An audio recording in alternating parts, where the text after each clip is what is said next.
Have you ever asked yourself why your depth unsettles people? Why the more you understand, the less you seem to belong? Why your silence, your refusal to play along with surface-level expectations, makes others, especially women, pull away, misread you, even fear you? Søren Kierkegaard once said, "People demand freedom of speech as a compensation for the freedom of thought, which they seldom use." But you think.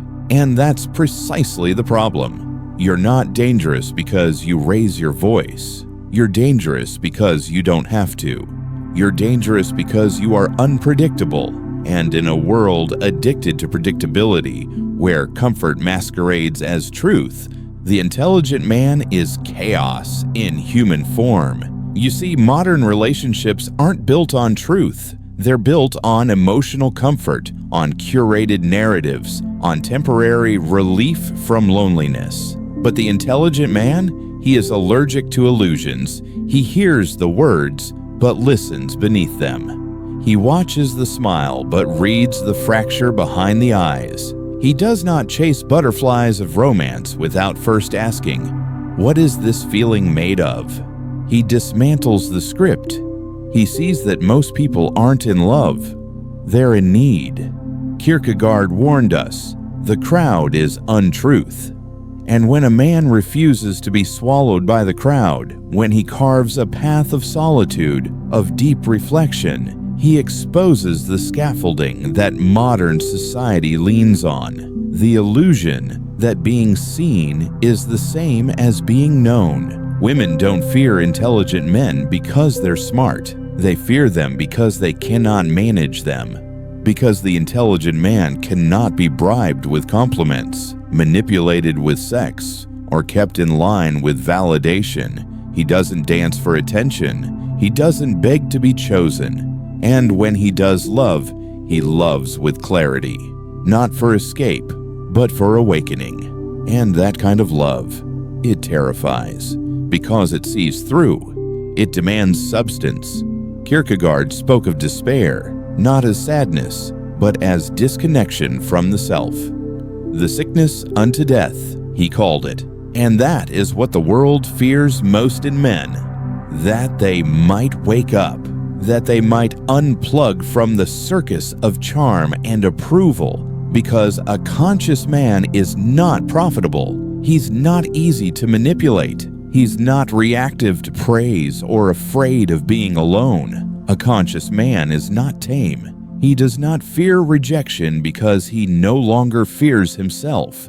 So ask yourself, why do you feel misunderstood wherever you go? Why do people recoil not at what you say, but at what you don't say? It's because most people derive identity from being seen, but you derive identity from seeing. And seeing deeply, seeing through people, makes those still hiding deeply uncomfortable. Kierkegaard once wrote, "Life can only be understood backwards, but it must be lived forwards."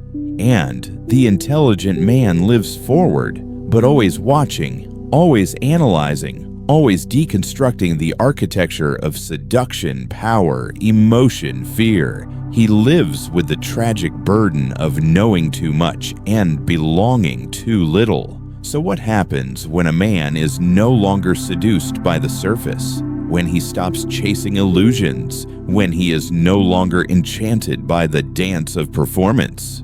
He becomes unplayable, not because he is cold, but because he is whole. And that wholeness breaks the very system modern dating is built on, where confusion is currency and emotional instability is mistaken for passion. Kierkegaard knew this. He walked away from the only woman he ever truly loved, not out of indifference, but because love, real love, requires a man to live in truth. And truth cannot be bartered, not even for affection. He understood that to live authentically means you must walk alone when necessary, to reject the roles society has assigned you, even if that rejection costs you everything. Men, Listen carefully. The more awake you become, the more isolated you may feel. This is not a flaw. It is the cost of vision. You do not scare others because you are cruel. You scare them because you are uncorrupted. And a man who cannot be conditioned cannot be controlled. And that is the greatest threat to any system built on emotional manipulation, especially the romantic kind. Most people are not seeking love. They are seeking a function. They want you to play a role: provider, performer, protector, or puppet. But the intelligent man refuses the costume. He steps outside the narrative, and when he does, he becomes invisible to those who are still trapped inside it. Kierkegaard called this the leap of faith, to leave the safety of structures and stories and step into the unknown, into meaning, into depth, into yourself, to choose despair that is honest over joy that is fake. And that leap will break you. It will burn off the illusions you once wore like armor. But when the smoke clears, you will see. And once you see, you can never unsee. Your intelligence, if grounded in awareness rather than ego, becomes not just knowledge, but transformation. It turns you from a man seeking validation into a man seeking meaning, or God, or peace. And that transformation is terrifying to others, and sometimes even to yourself. Kierkegaard once said, "To dare is to lose one's footing momentarily. Not to dare is to lose oneself." And most men have already lost themselves, not because they are stupid, but because they were taught to apologize for seeing clearly. You were told to lower your voice, to soften your insight, to pretend that the shallow is satisfying, to smile when something is fake, to nod when something is false, to remain silent in the face of contradiction. But that's not acceptance. That's assimilation. And the intelligent man who refuses to assimilate becomes a danger, not just to women, but to anyone who benefits from his compliance. You disturb people, not because you attack them, but because you expose them. When you speak, your words pierce. When you look, you don't flatter, you see. And being truly seen is unbearable for those still hiding behind masks. Most people do not want connection, they want comfort. They want reassurance that their illusions are safe. But the intelligent man, he shatters illusion wherever he walks, even in love, especially in love, because for him, love is not a performance, not a role play of old wounds, not a game of give and take. For him, love is truth, and truth is not always soft, but it is always real. That's why your presence meets resistance. That's why they call you difficult, intense, even cold, because you refuse to lie, even when lying would be easier. You don't beg, you don't chase, you don't explain your essence to those who never intended to understand it.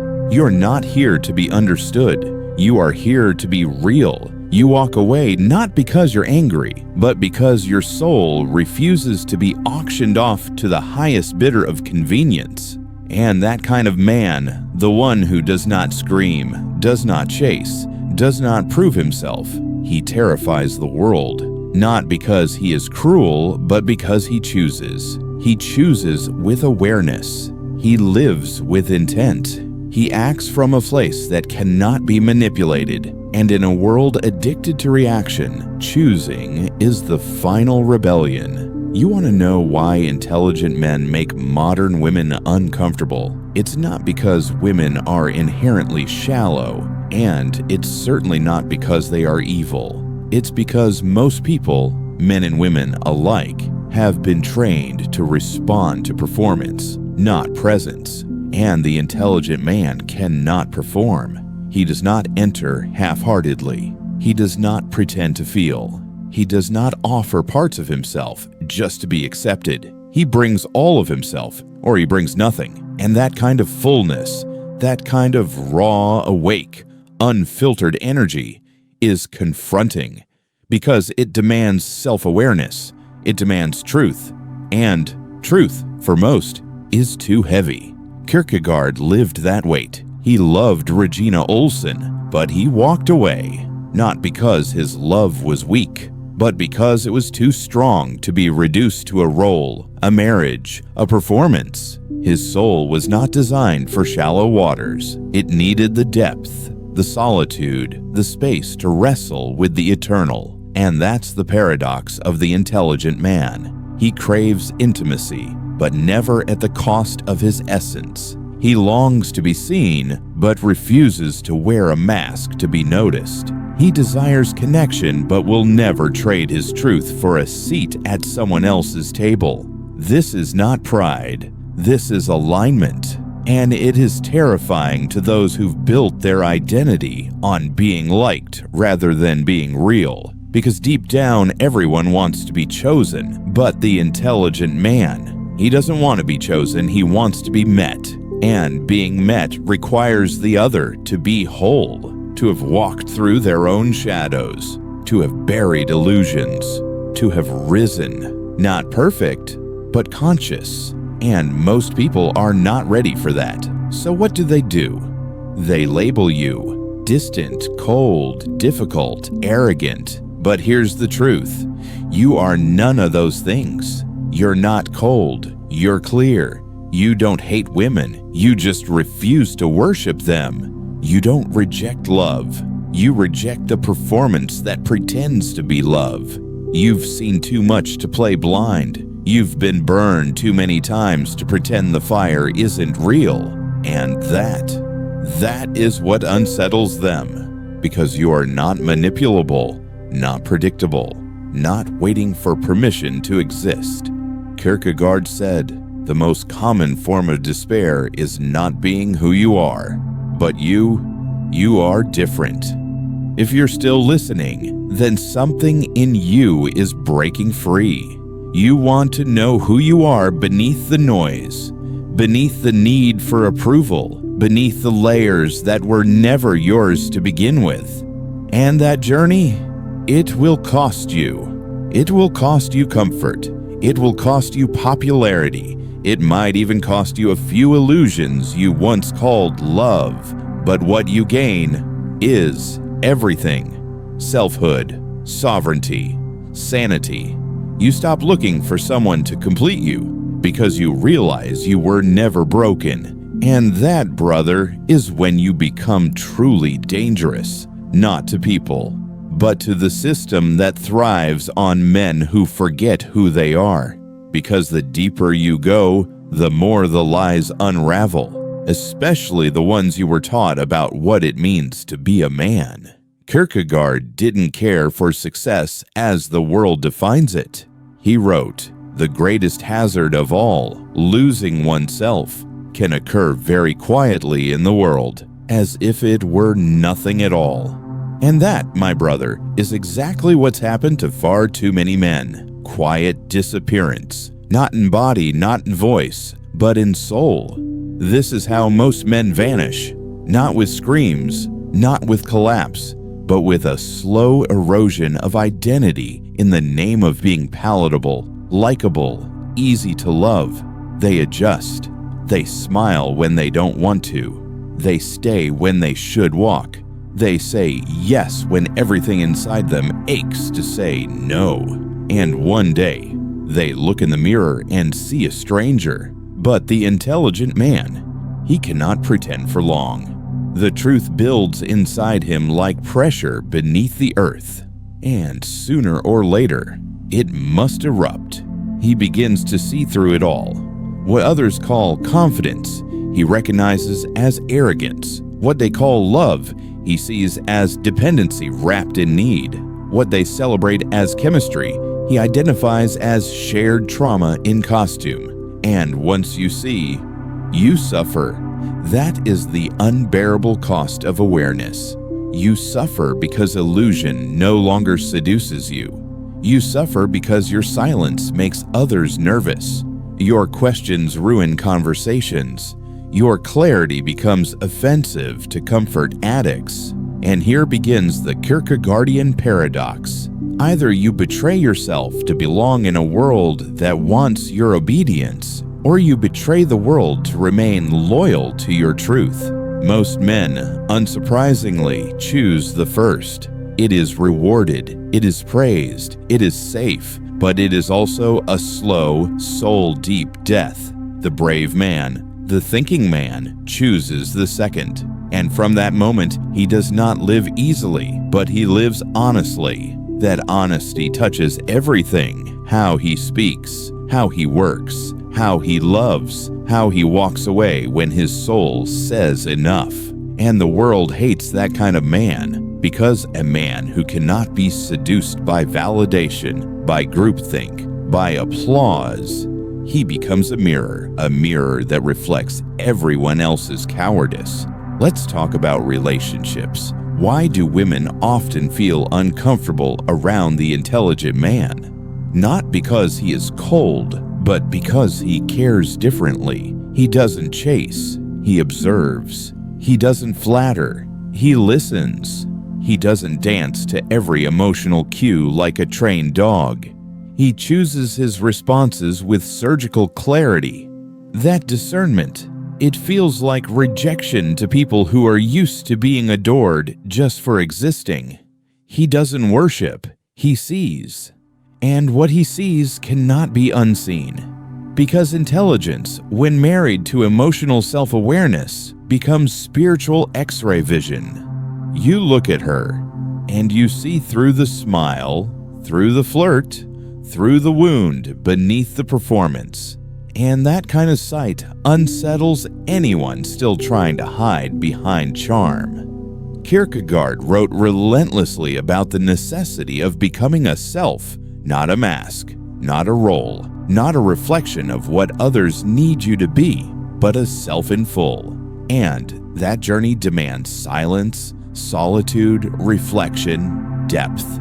4 things modern culture avoids like a plague. Because if a man sits still for too long, he might remember who he is. He might stop chasing. He might stop apologizing for his essence. And he might start choosing what actually serves his soul. You want to unsettle a room. Walk in, don't perform. Just observe. Speak less. Mean every word. Set boundaries without raising your voice. Give kindness, but never compliance. Offer romance, but never dependency. Then watch. Watch how the energy shifts. Watch how people adjust themselves in your presence. Because deep down, everyone senses when a man is rooted, and most don't know how to react to that, especially when he doesn't perform. That's the secret of the intelligent man. He doesn't perform, and that is what makes him powerful. Kierkegaard once wrote, "Once you label me, you negate me." And the intelligent man cannot be labeled. Is he cold? No, he's composed. Is he arrogant? No, he's self-respecting. Is he distant? No, he's discerning. But labels are easier than reflection, because if people had to reflect, they'd have to confront the possibility that maybe they've been pretending all along. So, the world will reduce him, the intelligent man, to anything it can name, label, distort, or diminish, all to make his clarity feel less threatening. But don't let that shake you. Let it sharpen you. Let it deepen your solitude and fortify your inner path. You were not built to be palatable. You were not made to beg. You were not designed to comfort the fragile egos of the many. You were made to become a man in the Kierkegaardian sense, a self, aware and unwavering, a seeker of truth, willing to walk alone into the storm if that's what it takes to keep your soul whole. Then walk further, through the discomfort, through the fog, through the rejection, not away from yourself, but toward what is real. Kierkegaard warned us, the crowd is untruth.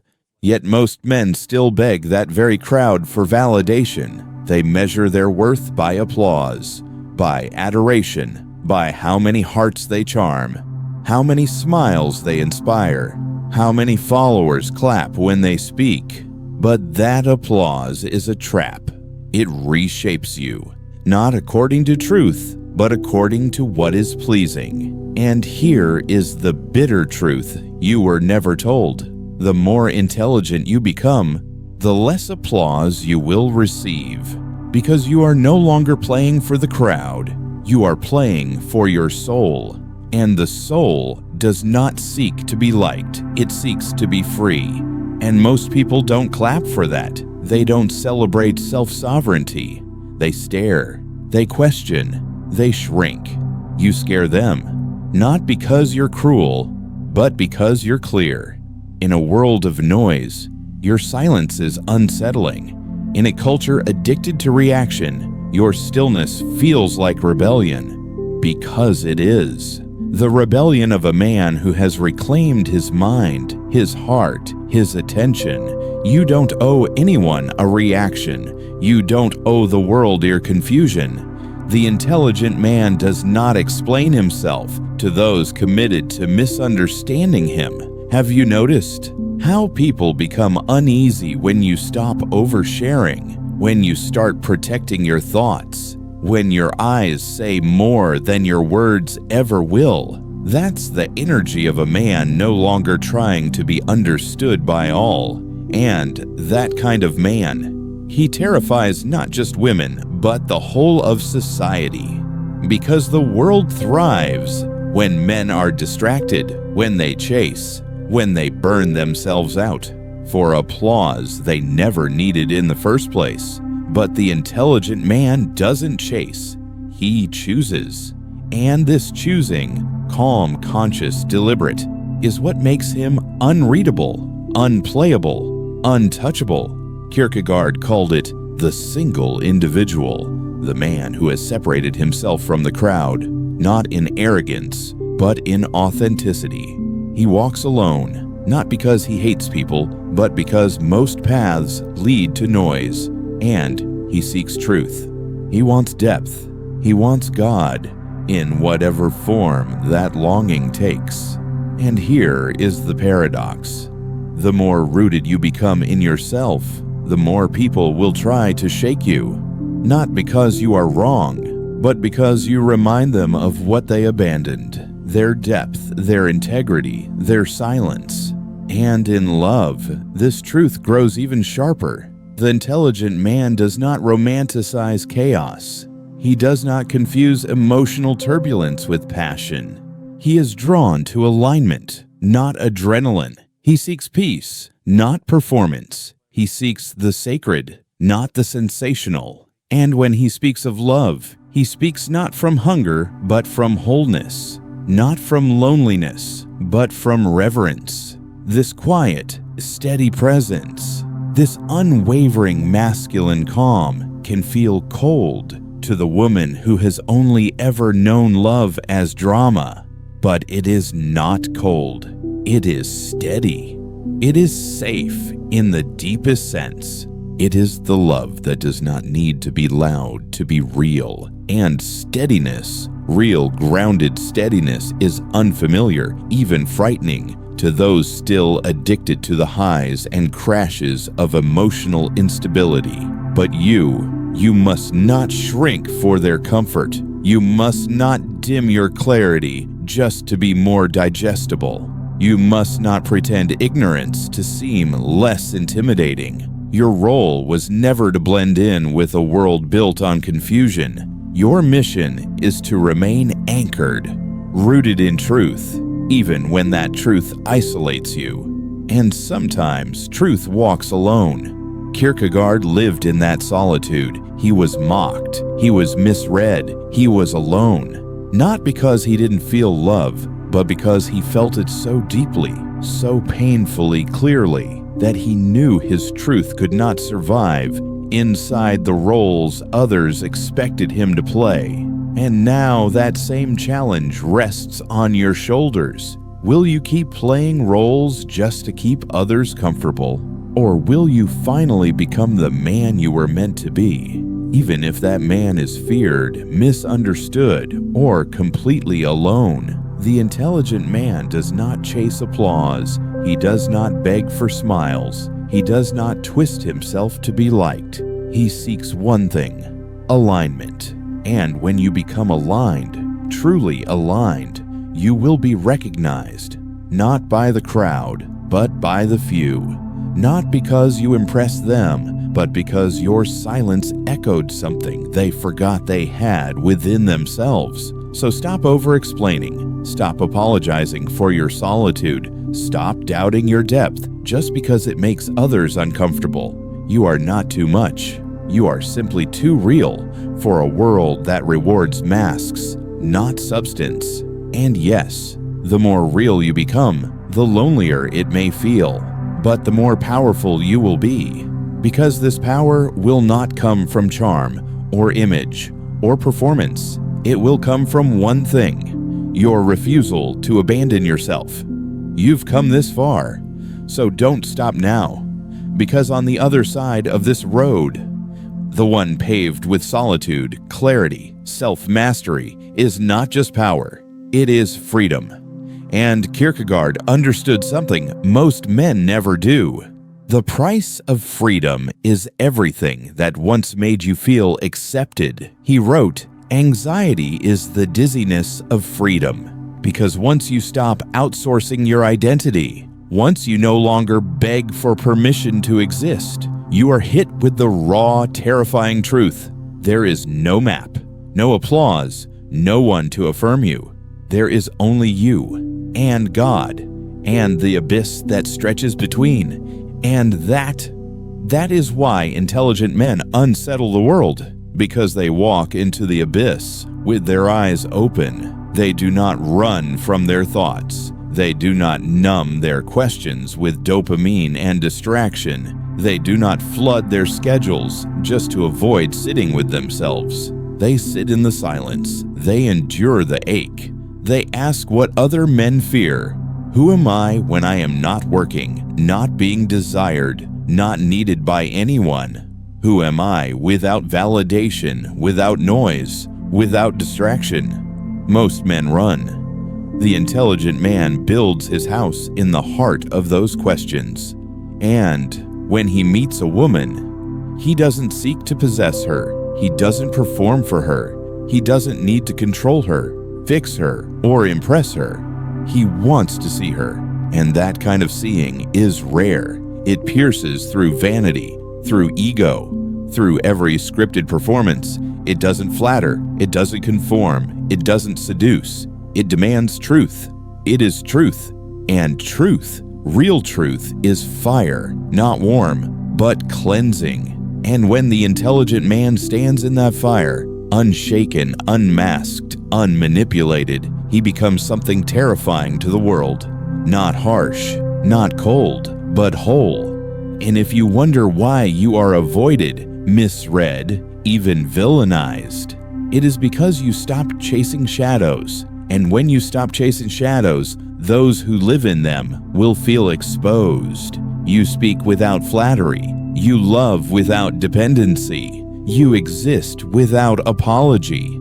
And in doing so, your presence becomes a judgment. Even in silence, your standards become an offense. Not because you condemn anyone, but because you no longer reflect their illusion. Even when you impose nothing, even when you stay silent, you become a mirror.